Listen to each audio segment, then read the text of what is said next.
नमस्ते।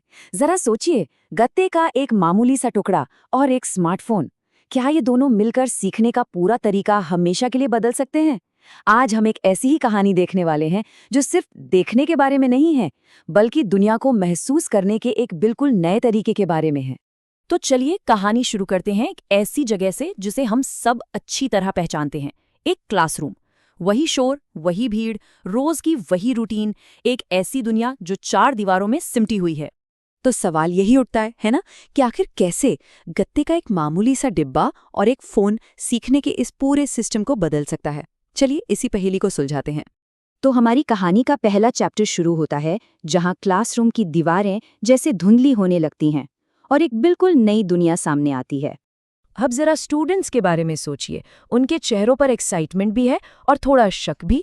मतलब field trip का मतलब तो हमेशा से बस में बैठकर कहीं दूर जाना होता था। और ये क्या है? एक फोन और गत्ते का डिब्बा। भला ये भी कोई फील्ड ट्रिप हुई? और बस यही वो मोमेंट है जब सब कुछ बदल जाता है। जैसे ही राज उस व्यूअर को अपनी आंखों पे लगाता है, मानो क्लासरूम गायब ही हो गया हो। ये एक जबरदस्त बदलाव था। एक नई हकीकत का दरवाजा खुल गया था। उस भीड़ भाड़ वाले क्लासरूम की जगह अब सामने थी एक बहुत बड़ी, शांत और खुली जगह। वो उस जगह की विशालता और उसकी शांति को सच में महसूस कर पा रहा था। ये सिर्फ कोई तस्वीर देखना नहीं था, ये उस जगह में होना था, उसे जीना था।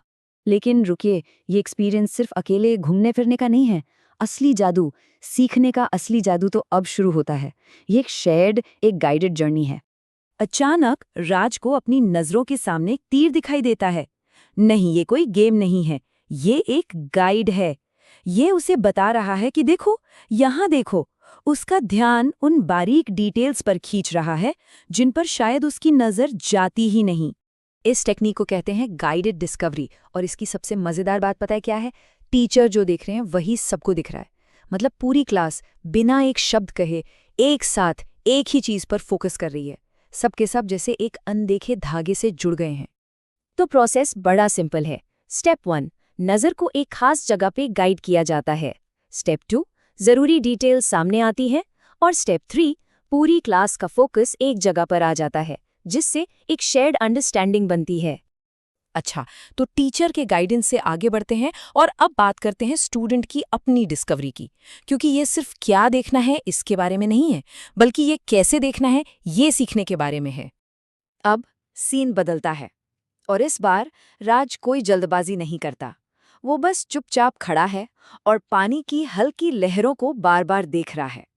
वो धीरे धीरे सब्र की ताकत को समझ रहा है। मतलब बस रुककर ध्यान से देखने की कला को। अब देखिए, पहली बार में शायद कुछ खास न दिखे, लेकिन जैसे ही वो उसी सीन को दोबारा देखता है, उसे पहली चीज नजर आती है, रोशनी में एक हल्का सा, लगभग जादुई सा बदलाव। और फिर उसे कुछ और दिखता है, एक छिपा हुआ कोना, जिसे उसने पहली बार में तो बिल्कुल नोटिस ही नहीं किया था।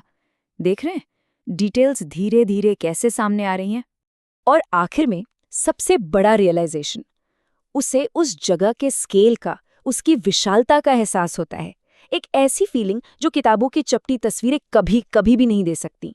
वो गहराई, वो फैलाव और उसके सामने अपना छोटा होना। तो ये समझ आया कि असली सफर जगहों को फटाफट देखने का नहीं था।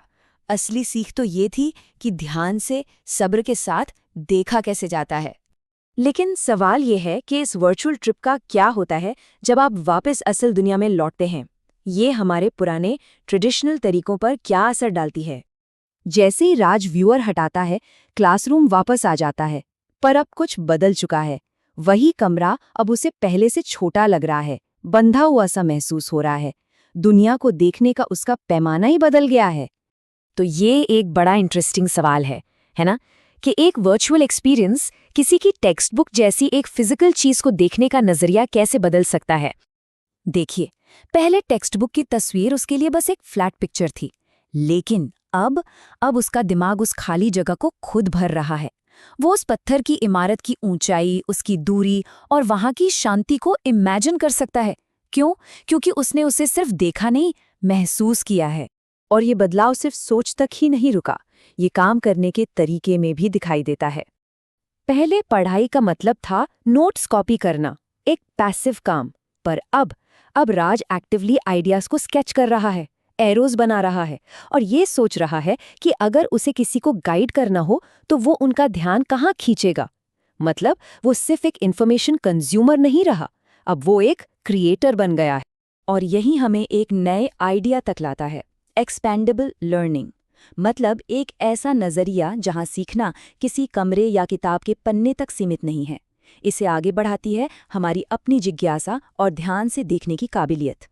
तो सोचिए, जब सीखने की हदें, दीवारों और पन्नों की सीमाएं टूट जाती हैं, तो हम किस तरह के नए सवाल पूछेंगे? इसकी संभावनाएं सच में अनंत हैं।